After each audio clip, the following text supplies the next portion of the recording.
For clinicians, it's critically important that we ask about sleep and talk about how sleep is related to other psychiatric symptoms and to functioning.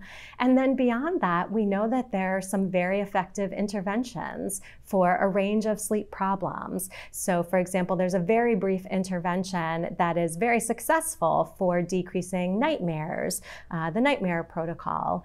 There are also very effective interventions for insomnia, for example, CBTI for insomnia.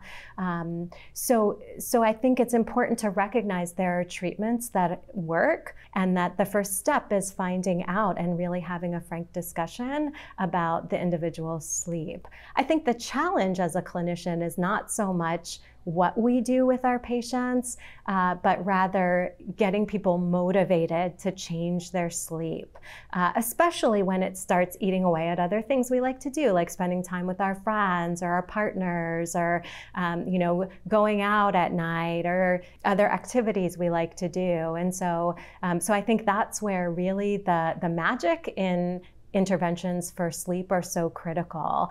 We know we have treatments that work. It's really about helping people to change their behavior and being willing to do that, not just in the short run, but in the long run. So for me, that's the magic question that I think really gets me up in the morning, and that I continue to try to pursue answers to, is how do we know in individuals who are already at risk when their risk peaks? And then, of course, what do we do about it? And so I know it's not going to be as simple as just sleep or just substances or, or just depression, but rather the capacity to put all of those together to be able to answer the question of when, so that we could really do something to intervene in real time to be able to prevent suicide.